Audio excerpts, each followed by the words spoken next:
We're good. Okay, so good afternoon, everybody. So welcome to Bravery in the Boardroom, Black History Month Special Edition. If you don't know me, my name's Monique Carayol. I'm a co-founder of Bravery in the Boardroom.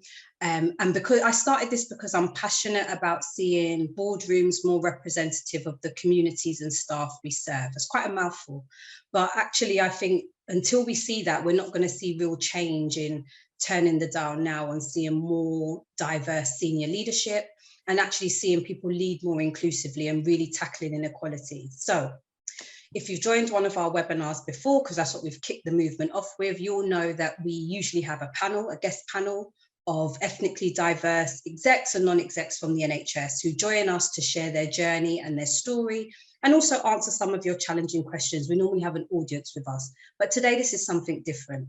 You told us that you want to hear more from our very prominent execs and non-execs in the NHS. This is Black History Month, and I wanted to share some Black excellence today.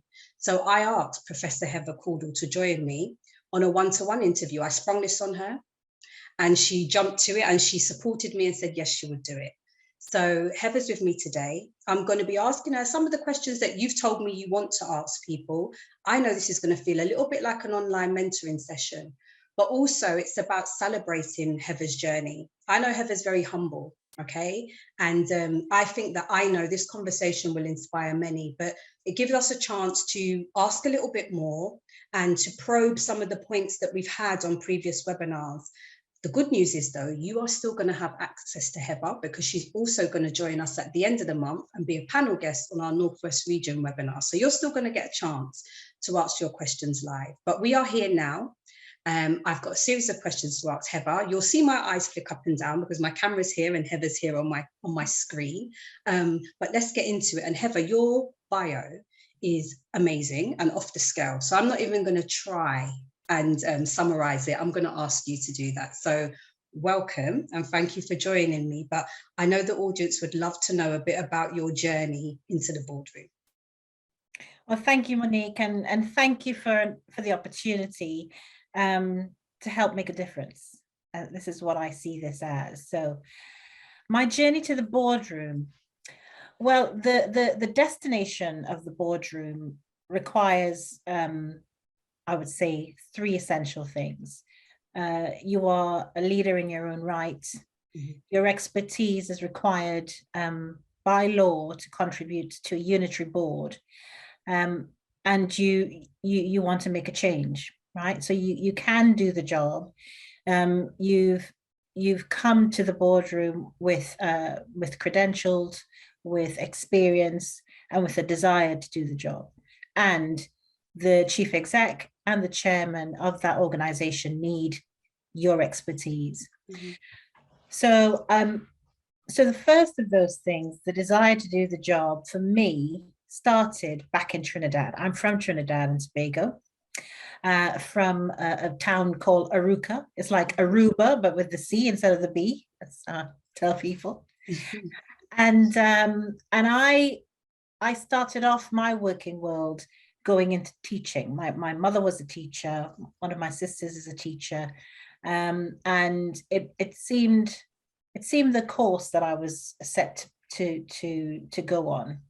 But whilst I was teaching, one of my students developed a drug-induced psychosis.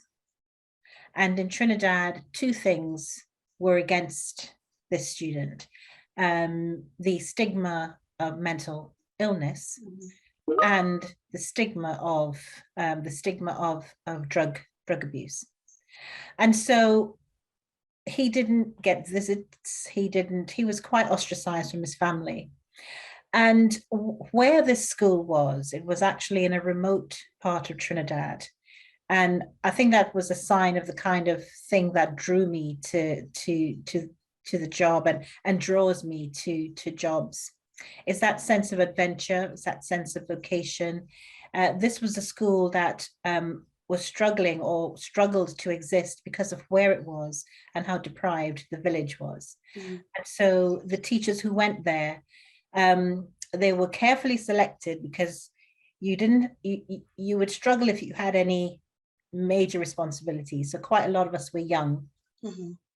And it required you to stay away from home because of the journey to get there was quite long. So the teachers who went there ended up more or less being university graduates or people wanting to go into teaching and just finishing their A-levels. And I was in the latter group.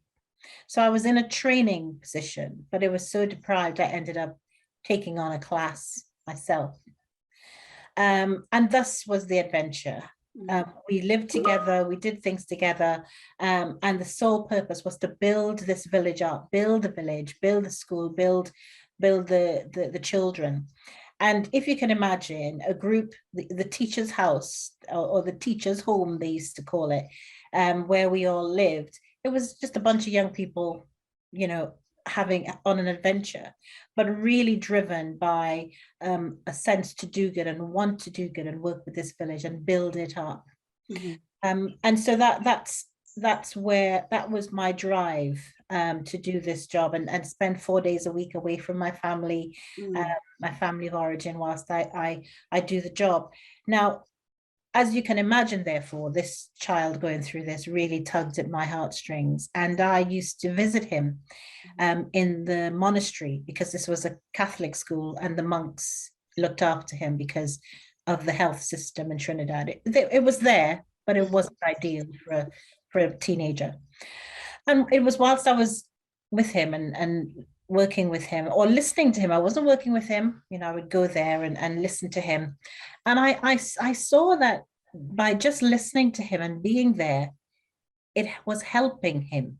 And he used to say to me, Miss, you know, you're the only person who would come and see me. I'm so grateful. And he was so grateful for me coming to do this. And it was that point I thought I need to go into the caring profession. I need to go into nursing. And my grandmother was a nurse. You know, she was a nurse back in Trinidad. She was a matron in Arima Hospital. She was a midwife, a community midwife. So I grew up seeing a pillar of our community being a nurse and a midwife. Everybody knew my grandmother because she delivered half the village. And that was an image for me. And I think that was another factor in my success in my career, because I think unlike a lot of women of color in England of my age, didn't have that role model growing up. And so I knew what it felt like and what it looked like to be a nurse leader because my grandmother was one. And so the other decision was why England and why not Trinidad? Well, that is the story. Okay. The story is I hope you don't see this, but my fiance at the time, because I was engaged to be married, and the idea was that I could come to England, train to be a nurse, and go back and get married. Well, it didn't turn out like that because somebody was unfaithful and it wasn't me. So the relationship ended.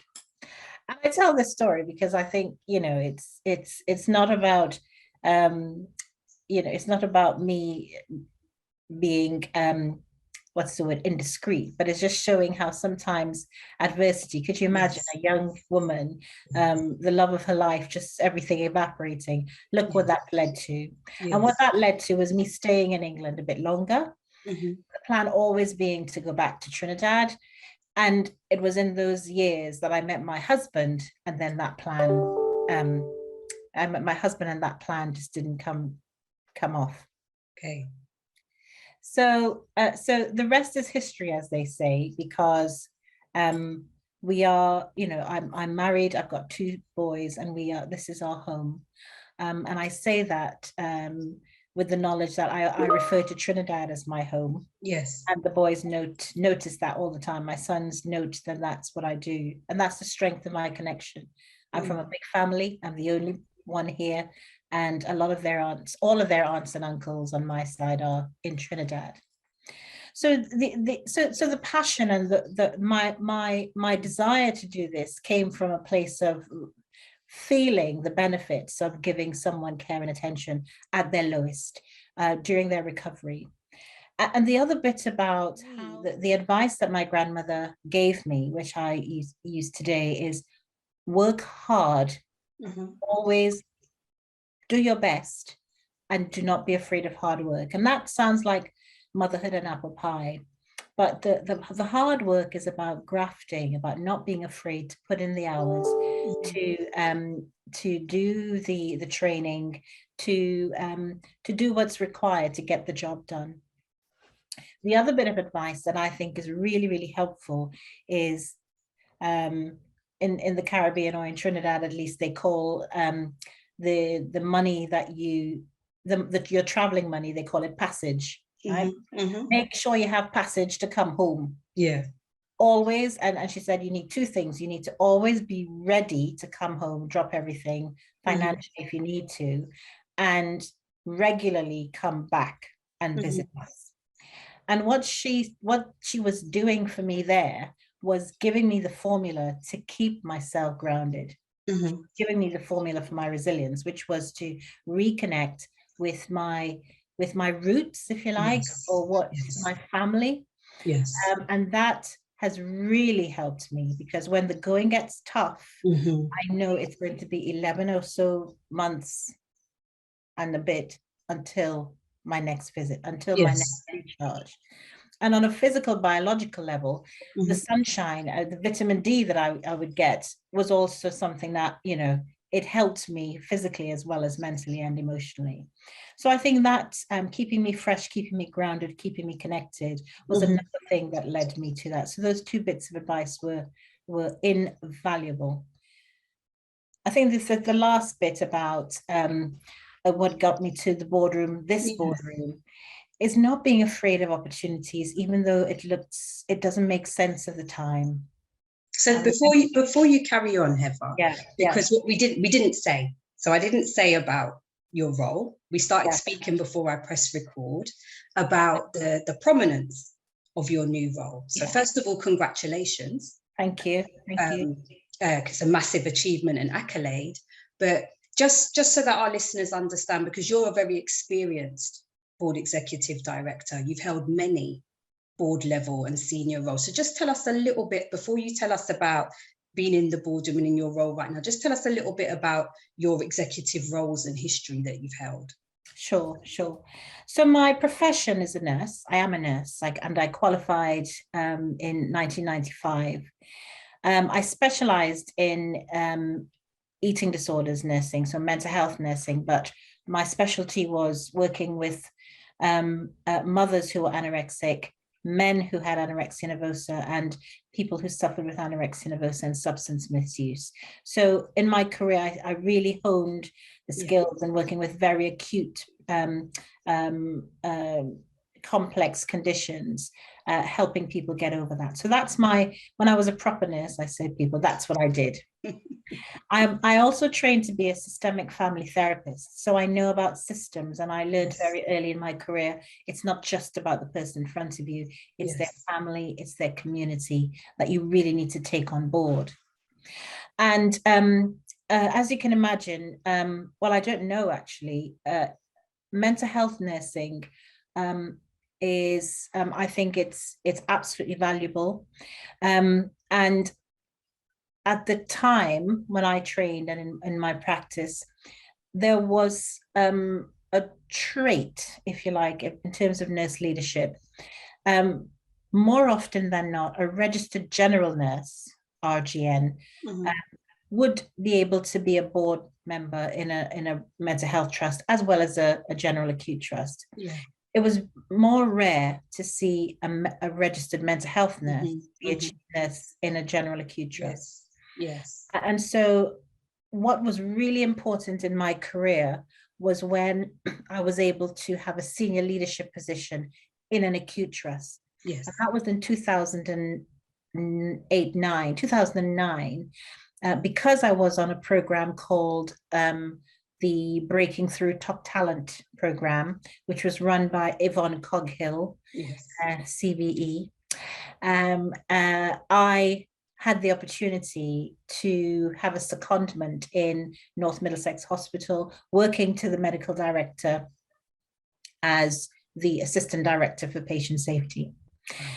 And so what that did, that was the first part of my career where that pivot from mental health to acute really opened up my eyes to a different part of the world at a senior level, and also opportunities. And so within the year that I was at North Mid, I was involved in quite a lot of interesting changes in the NHS that was happening around efficiency and using quality improvement methodology and theatre efficiency programs, the enhanced recovery program, where in orthopedic surgery, there was a real drive to reduce the length of stay of people who had orthopedic procedures. And I was involved at that point in some really, at the time, breakthrough approaches to management and quality improvement. And it was whilst I was there that a job came up in Ashford and St. Peters for the Associate Director of Quality role, which was going to be a senior management role reporting to the chief nurse alongside the deputy chief nurse. So it's quite a senior position. I applied for the job and I had the privilege of working with Suzanne Rankin once I was successful. Now, I think that was a really interesting part of my career because quite a lot of molds were broken, or at least one mold was broken, which was a mental health nurse becoming a senior manager in an acute trust. And achieving that position through on merit. No, there were no strings to be pulled, no strings for me to pull, nothing. It was about going through a process, a recruitment process that was based on ability. And Suzanne Rankin is now a chief executive on one of the health boards in Wales, a phenomenal leader. And how Suzanne chose to design her recruitment program was the way a lot of leaders in EDI and equality, diversity and inclusion say that you should design it. It was based on testing the ability of leaders of people applying for the job. So we had the psychometric testing, we had testing of the content of what the role was, a range of, I think, about 5 or 6 tests. And based on your ability on that level, you then went on to interview. And that what that meant was it was a truly colorblind process. The feedback I got was that I was the best in terms of those tests. And in my interview, what also helped me was the training I got at the leadership program, which was how to perform an interview. So able to get interview prep, address the nerves, and it really, really helped with my preparation to get through an interview and be the best one on the day as well. Now, that is important because I think the whole issue of getting to the job that you want it is about being prepared, but also finding the organization that has the right values to have a leader of color. And I think Ashford and St. Peters at the time, they were about improving their performance, and certainly the leaders at the time and now, it is the best person for the job, and how they select people is based on that. And I really, really was grateful that that was the case, because that led to me getting that opportunity. And it was whilst I was there, after 3 years, I applied for the chief nurse position when that became vacant, and I was successful. 6 years in that organization were one of the best 6 years in my career, I have to say. But one of the worst times for imposter syndrome, because remember, I was a mental health nurse in a acute trust. How did you deal with that? Well, leadership and nurturing. I will credit a lot of my success or a lot of my confidence in that role to the leadership that was there to support me. There were some bits that I contributed myself. Having a leader or having a manager who understands or believes in your worth and is also not afraid to do the right thing, even though it's not the popular thing. Yes. And you know, do not underestimate the difficulty it is for white managers to have made appointments in those days, because it was risky. And this is not something that was told to me. This is something I observed, and what a lot of white managers and white leaders have said latterly in various forums looking at inclusion. And one of the things that helped me was someone saying to me, "You are a nurse, you are a leader, you deserve to be here." And also being that champion in the rooms where I wasn't present. So really powerful what you're sharing there, Heather, because there's something we speak about more, that it's a two-way street, isn't it? You described about yourself, you know, your upbringing, that powerful role model of your grandmother, you understanding to be ready for opportunity, taking those opportunities, being brave enough to step into that and to pivot, right? But what you're also sharing is, but I also experienced fair and equitable recruitment. I was led by an inclusive, fantastic leader. And that's why I mentioned that about the bravery is on both sides, isn't it? Brave enough to be in a state of readiness and to go for things that are way out of your comfort zone, but also needing the bravery of organizations to lead inclusively and to open that up and to support you. It's not because you wasn't capable, it's because you're operating as a minority and as a stepping up in that space. Really, really important that I'm so glad you've shared that and broken that down for us. People don't always understand. People think, okay, well, it's just about running a few programs over here, or you just need to put yourself forward. You know, it's not as simple as that, is it? And you're saying it very eloquently. I'm sure that journey was very challenging at times. It absolutely was. And the bit that I also would share is, so it would have been very easy for me to stay in that role. That's the question on the tip of my tongue. So why did you leave? Like, it sounded wonderful. I'm getting there. And it's a question that, if I'm honest with you, a lot of people ask, why did you leave? And it was at a really difficult time for me. My mother passed away. I was very close to my mother, and it rocked me in a way that I hadn't appreciated. Really, really, it was. And before that, she was diagnosed with terminal cancer, with not being given a lot of time to live. So I was really buffeted by unconscious processes there. The whole mortality issue, the person who was largest in my life, even though we were separated by an ocean, we kept in touch daily. So with her passing, it started to affect my performance. I think it started to affect my confidence. And as a leader, that is one of the things that really is important. What was operating at the same time is my understanding, and this is where the Breaking Through program is helpful. What I was aware of is that there is no room for the vulnerabilities that I was going to experience as a bereaved daughter in the boardroom as a Black woman. Okay, bereavement, and I will add another one: bereavement, immigrant, board director, Black woman. Dangerous combination. So that, I think that was somewhere in my mind.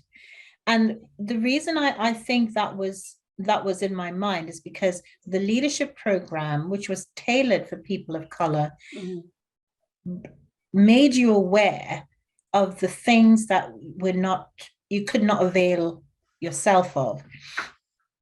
And it might sound a bit harsh, but that level of vulnerability can be career limiting if you are underperforming. Another point of vulnerability, I think, is going through the menopause. So I'm interested in some statistics which I heard but hadn't seen for myself, which was women at a certain age go through disciplinaries or fall off the career ladder because of the impact menopause has on their well-being and their thinking and their physiology.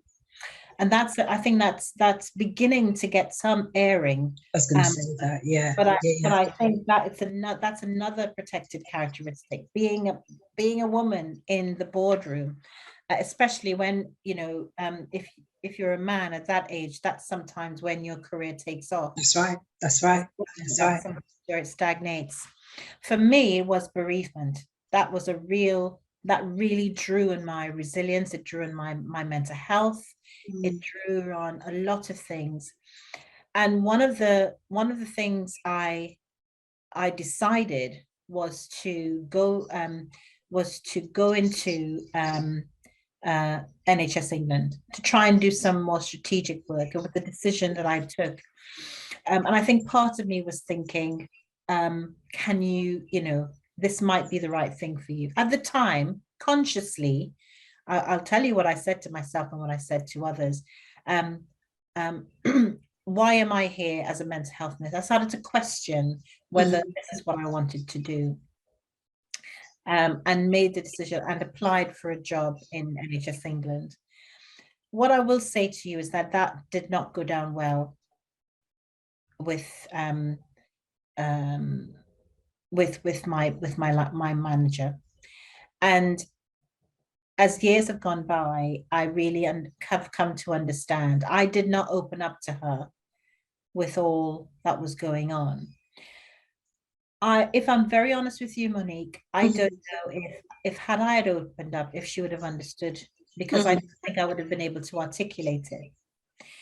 So the reason I've described that is because I think there was a survival instinct in me, which was informed by the work we did in that leadership program for Black leaders, which is, there are some things where your vulnerability will be career limiting if you're in a high profile job and you have illness or bereavement or something that takes you away from the job.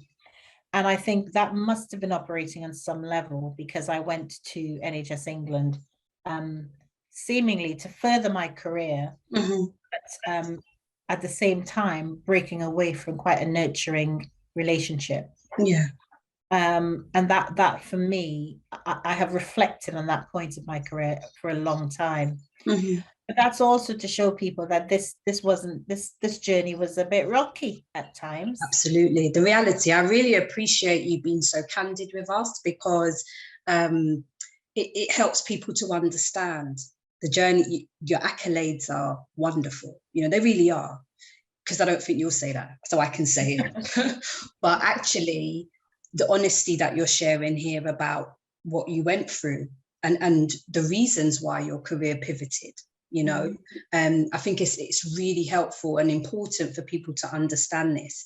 This isn't, and let me be clear, this is not saying that we're here banging a drum saying it's so hard for us if you are Black or brown, it's, you know, it's terrible. That's not what this conversation is about. This conversation is about the reality of the environments. And you're talking about before EDI and inclusion, and as you say, even talking about things like the menopause was profiled. This is way before that. You know, yes, Yvonne's program, you hear and see so many senior leaders now, you know, Black and Asian leaders who went through Yvonne's programs, you know, and who have benefited from that.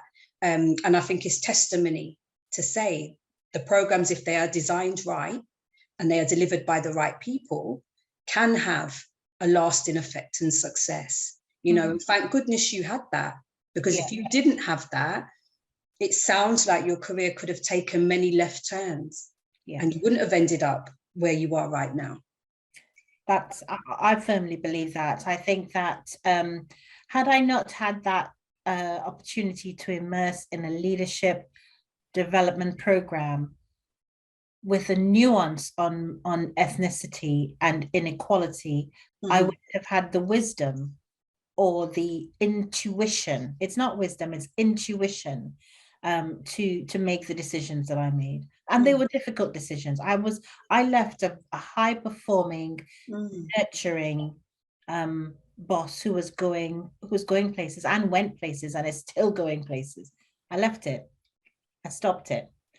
And that puzzled a lot of people and it upset a lot of people. And I think I don't I think it needed to be done because of where I was and because of what was happening.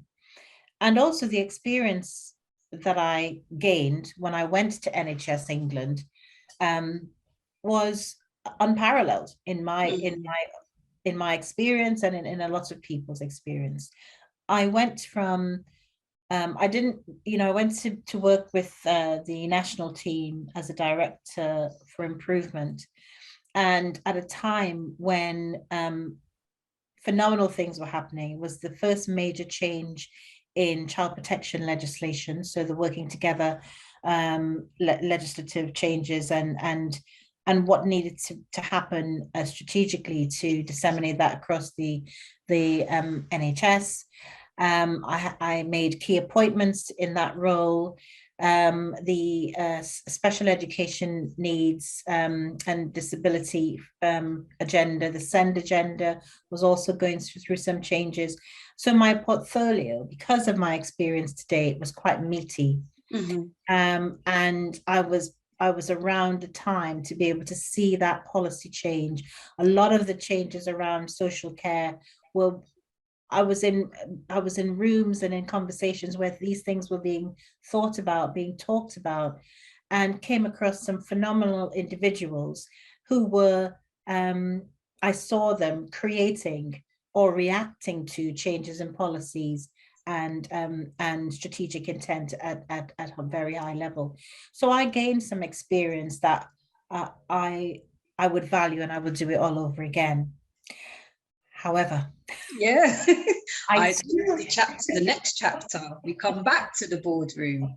Yeah, I soon realized, and one of my really close friends and colleagues, Professor Laura Serrant, she and I had a conversation, and Laura, if you ever met her, has the art of going cutting straight to the chase. She said that when I was telling her, I don't know, she was like, well, everything seems to be going good. What's going well?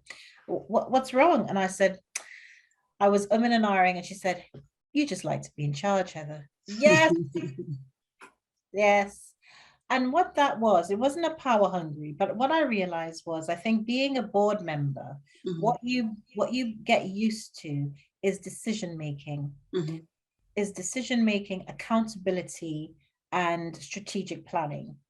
And where I was at the time, and where when NHS England was at the time, I thought at 2 years being out of a provider context, I wanted to go back closer to the community and closer to patients. And I thought, this isn't me. I am a roll your sleeves up. Let's think with the team. Let's have an impact on patients. And I also know how to step back and encourage others to lead. But I felt the voice of the patient was a bit too far for me, for my leadership style, and why I came into this in the first place. So I then, and I decided I want to go into mental health, and applied for the chief nursing position at Surrey and Borders. Now, that was exciting for me because it was where I lived. I live in Surrey, and so it would have been my local trust. And I also knew, and that was the mental health trust that was close to Ashford and St. Peter's. So we worked quite closely. I knew members of the team, and it felt like going back home professionally, but also quite literally. And I was successful in that job. And I got the job I started in the role in late August 2019. And then 6 months later, COVID. Yes. Now, things happen for a reason. And I think if you want, you know, fate or a higher being or God, I think my skills at the time and my experience of working in a general acute trust, working in NHS England, helped me, I think, to be quite to lead the organization in its response from an infection prevention and control point of view, with regards to COVID, and working with the rest of the team was really rewarding, to keep not only people using services safe, but staff. And we have not lost any staff to COVID. And you know, and I say that with pride for my colleagues, but also recognizing the friends and colleagues that I've lost in other organizations as well. The other thing, because of my connections and my networks, I was hearing what was happening with regards to nurses from Black and Asian backgrounds who seem to be losing their lives disproportionately. And I was also being contacted directly for people who were being sent into really high-risk areas with the wrong PPE, or with PPE that we were allowed, but they felt it wasn't making a difference. And that whole experience, we as in chief nurses from Black and Asian background were being contacted quite regularly. And very quickly, Yvonne Coghill connected or brought together all the chief nurses and a lot of senior nurses from Black and ethnic minority backgrounds to come together to think, oh my God, what are we going to do? We worked quite closely with Ruth as well, Ruth May, and supported the efforts that were being done centrally around this agenda. So we were quite active in the background. We're really thinking together about how to make this stop, you know, the disproportionate harm falling on certain communities.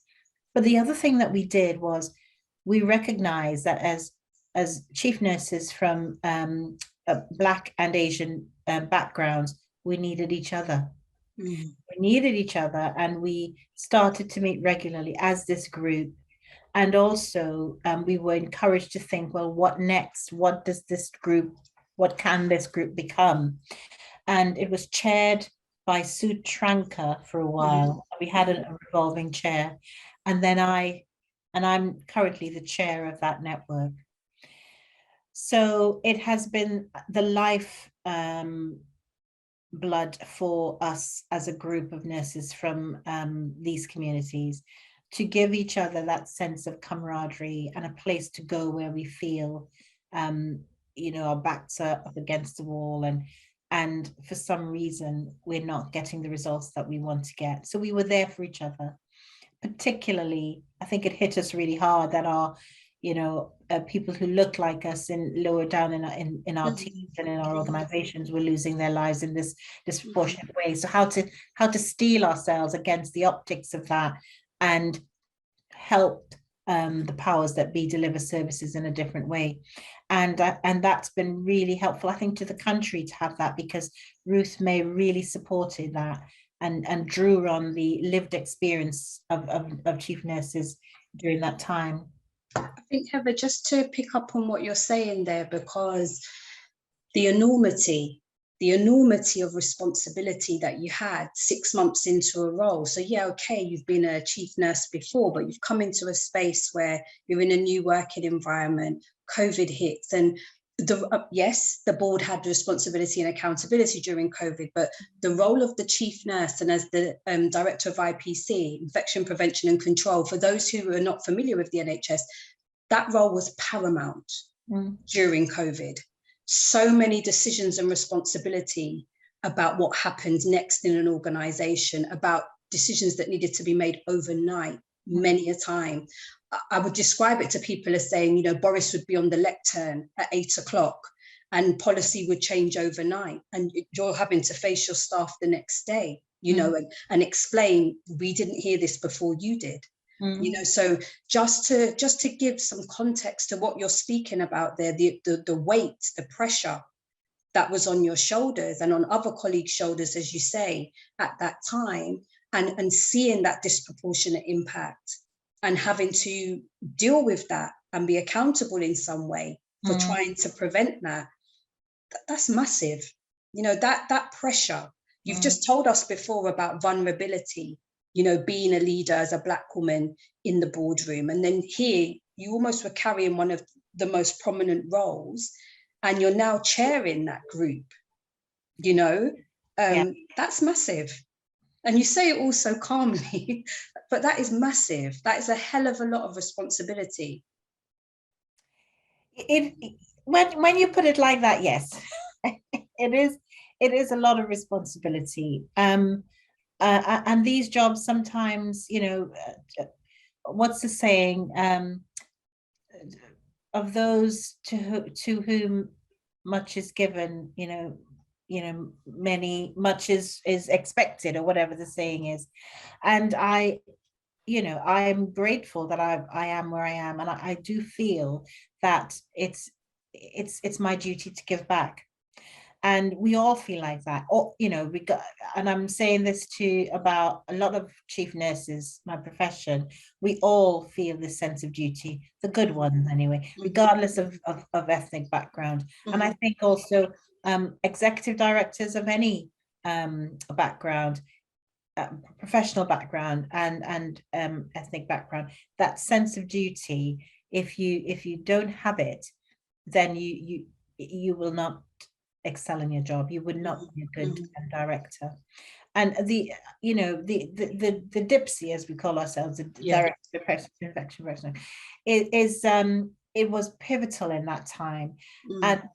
But the infrastructure was also important, so really strong in the organization, and was it operationally enabled for us to do that. So that's how our unitary board and our executive team work really well together to get that working smoothly, to keep people safe and get people engaged. So here I feel like we're coming to the same point of the conversation again. You're in Surrey and Borders. You've taken the organisation and the staff and yourself through a challenging time. We're now coming to where you are right now. So I'm intrigued again. This is a massive step. Yes, it is. It is a massive step, but it's interesting how it happened. So what I will say is that what I wanted for my career, I started to think about the next steps. And there was an opportunity internally for the organization to go for the chief exec position. I wasn't a deputy chief exec. There was a deputy chief exec, but we were encouraged, all members of the exec team, to apply if we wanted to, and I did. But in preparation for that job, and the feedback I was getting from people, it really helped my development to think about where my development areas were, where my strengths were, in a way that only when you're going for a job you get that sort of feedback sometimes. And so the thing is, Monique, when you start looking for a job, people know. Doesn't stay secret for too long, does it? Does not stay secret.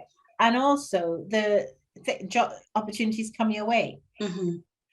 So in the midst of all that, an opportunity did come my way, this Northern Care Alliance job. And I thought, oh my God, this is so far. Nah, put that away. But the research director was very, very clever and very persistent. And I don't know if they did this for everybody, but she said, just speak to the chief exec. Before you make a decision, speak to the chief exec and let him describe the opportunity to you. And so it's too far. And it's when I spoke to Owen Williams, and I'd heard about Owen. Everybody has heard about Owen, and one of the two Black male chief execs in the NHS. The other one is in my network, and I do meet with him, and he's offered some mentoring and coaching as well. Yeah. But I thought, wow, when he started to describe the scale of the opportunity and what he was looking for, all of the things, I just kept thinking, my career makes sense now. Because up until that point, I was somebody who worked in a DGH, who worked in the NHS England, who worked in a mental health trust as it's at a senior level. And there was a rationale for it. And I understood what drew me to these roles. But the role of the NCA would be a chance for me to bring all that experience together. Yes. And in particular, the work I described, the national work I was doing, being able to work with a coalition of the willing, get people to come together over a common problem and work and hold people to account and all that carry on, as well as your day job, is, for me, I felt I have stretched. I've gone on my own stretch assignment, if you like. Yeah. And and at the same time, I was also working with the NHS London regional team on a set of standards to help people who were in A&E seeking help for their mental illness. So it would be sectioned and brought into A&E or come into A&E for mental health inpatient care, which is a work I started in London when I was at NHS England, and then developing the London Compact amongst the 10 mental health trusts with inpatient services, as well as all the acute trusts. It was felt when I was in London, before I came to Surrey Borders, that it really needs to extend outside. So the other project that I was working on was a surrounding counties compact, MOU, to connect to the London Compact, because there was a real issue with London had this agreement how they would look after people with mental illnesses in A&Es, etc., and requiring beds. But once you got outside the M25, it was the devil's own job to get people to work in the same way. And so that piece of work to create that MOU happened over 8 months between 2021 to earlier this year. And there is now a memorandum of understanding of all the trusts in and around London, in Sussex, Berkshire, Hampshire, Hertfordshire, Essex, and London, and Kent, and Oxford. And the impact of that, the pieces of work that you've led, that you've shared with us here, the impact on the population numbers that helps. Anyone who isn't connected to the NHS will absolutely know about the crisis that we're seeing in A&E departments, people turning up there with severe mental health conditions and episodes. So the understanding of what you were doing and why it was so crucial at this moment in time. Again, the enormity of what you take on, Heather. These aren't little, these aren't little changes. These aren't standards and policies. This is wide-ranging impact, working on these things at a time when the pressure is really high. And you still skimmed over it, so I'm going to come back to it. Because Northern Care Alliance, again, if people don't know, in the NHS, we now have, there's a model of group hospitals, isn't there? Where we're seeing now larger NHS organisations being formed, hospitals coming together. And NCA is one of the largest groups. So just to give you all some context in terms of, what was the number of staff roughly at Surrey and Borders, Heather, when you were there? About, I would say 9,000. Okay, so NCA has approximately 20,000 staff. So that gives you, they serve over a population of over 1.2 million, and there are 4 hospitals within that group. So Heather's role now as Group Chief Nursing Officer is responsibility and accountability for all of that. Okay, because you didn't say that. No, I didn't say that. I'm not trying to scare you, but the reason why I'm explaining that is because, we asked to hear more from prominent leaders. We asked to understand more about your next level on that senior journey? You know, you've been in the boardroom for a long time, and now you're in almost one of the ultimate boardrooms in terms of level of responsibility.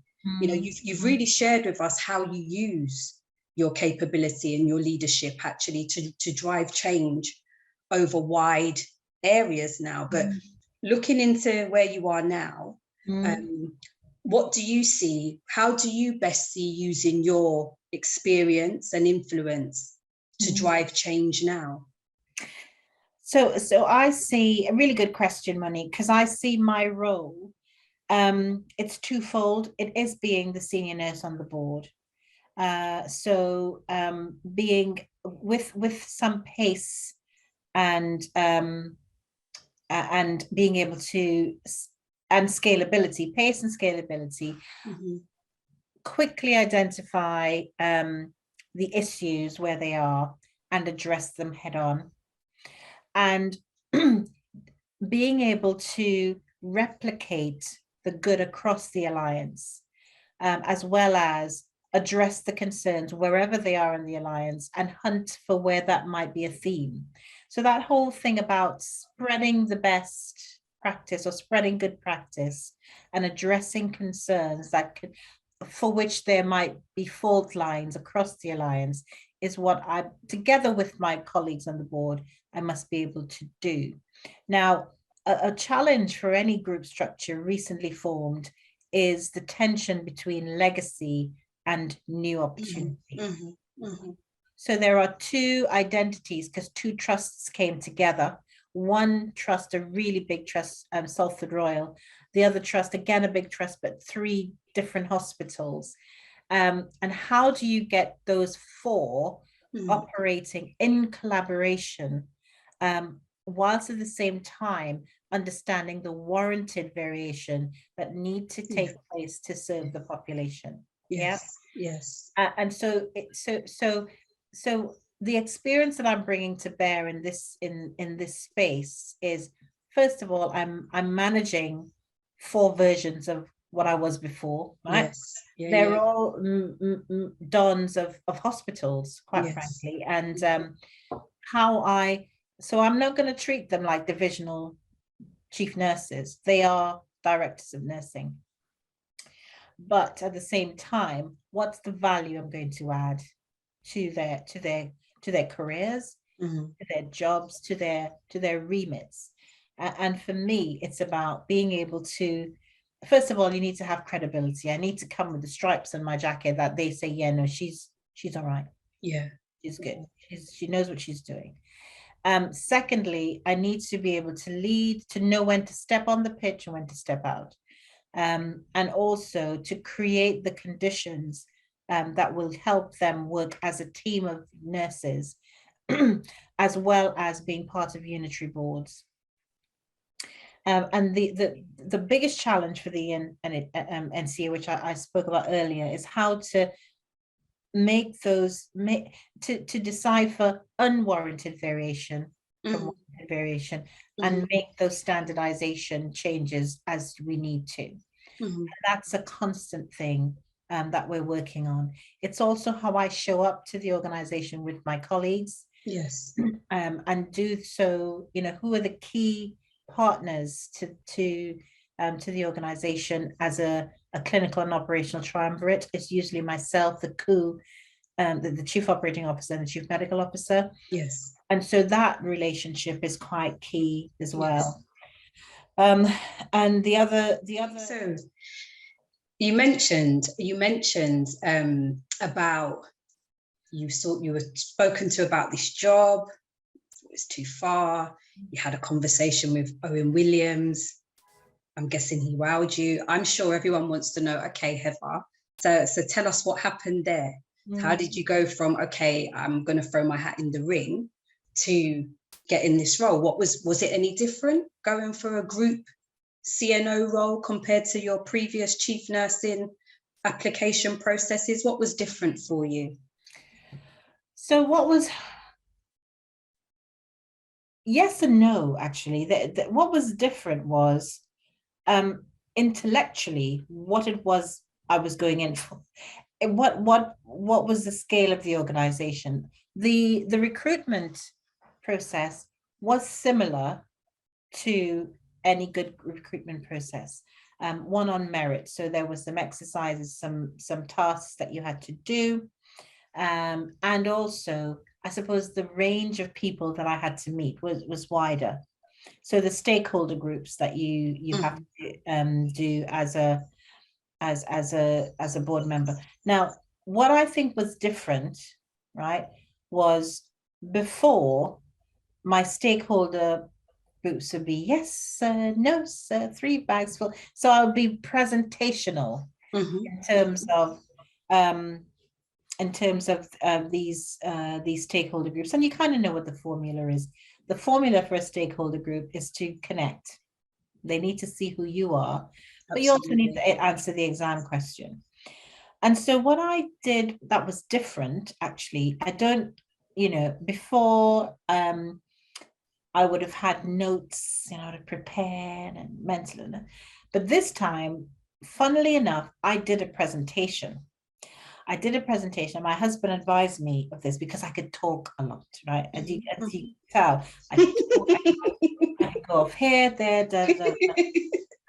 that's part of my approachability, I suppose. I could chat, as a Trini, I could lime, I could have so if I'm too relaxed, I can just go off into rabbit holes, which is one of my challenges. And so for the first time, I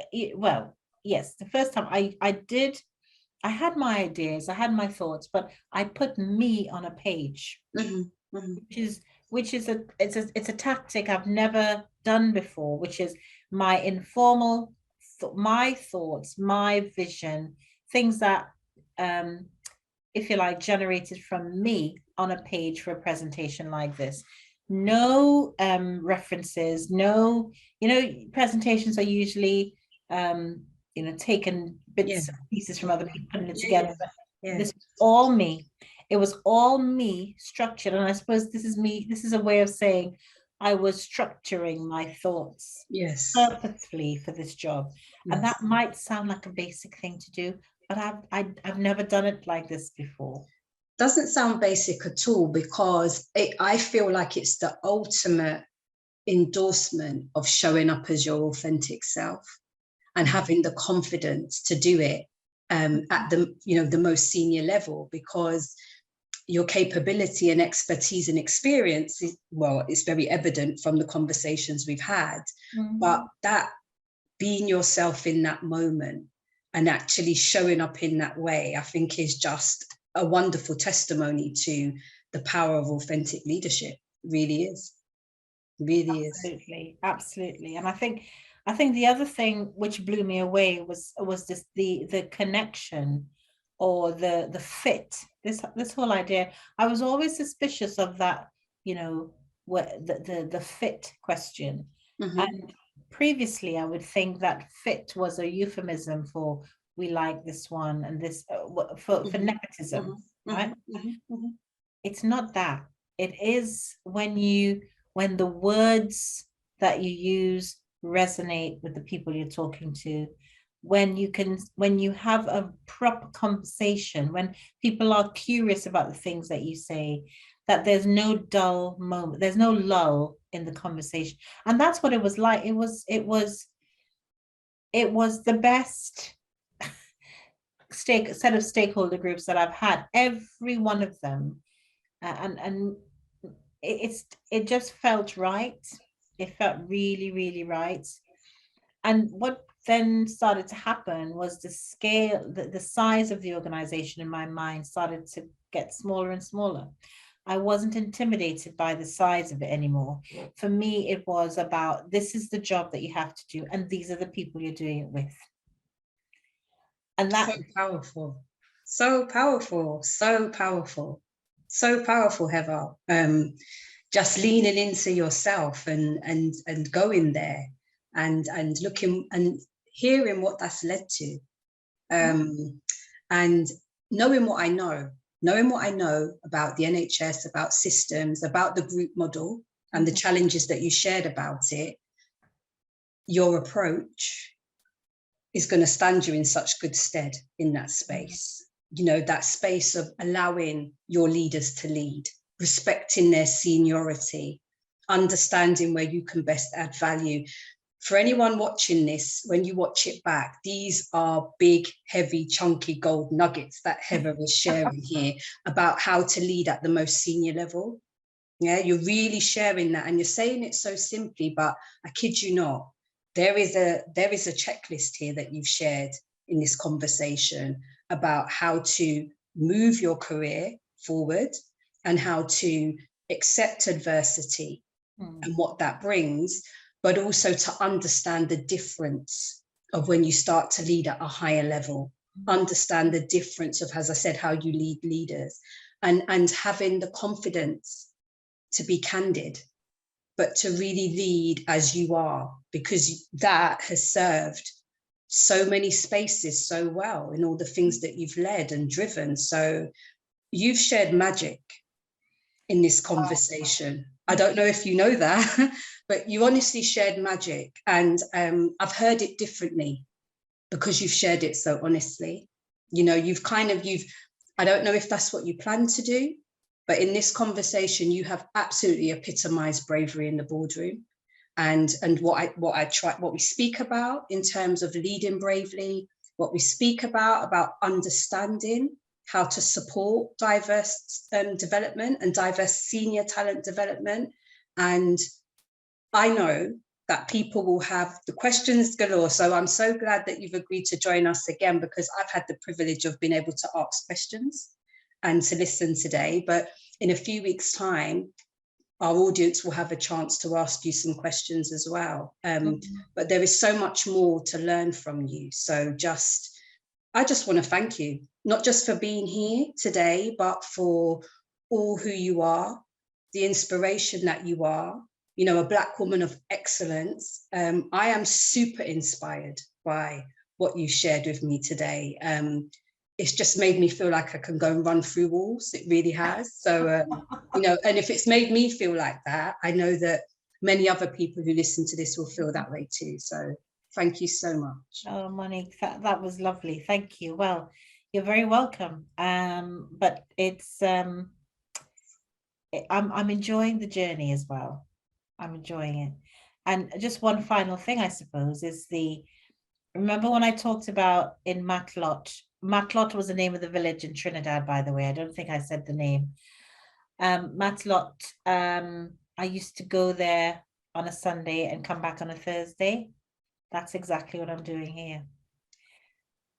So I'm leaving, I'm spending 4 days a week on site in Manchester, and I'm going back. So the connections and the parts, the things that you do, that you create muscle memory, and then some of the challenges that feel like challenges, you question yourself and say, how do you make it work? How do you make it work? So I think for me, that's a meaningful topping and tailing of my career. Oh, it's such a lovely point to end on, but it really is evidence of what you shared when you said things happen for a reason, things that you've experienced have happened for a reason, and where that's kind of brought you to in terms of the space today.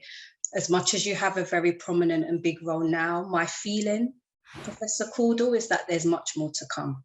That's my honest feeling. So thank you so much for your time. Thank you, Monique. Thank you so much.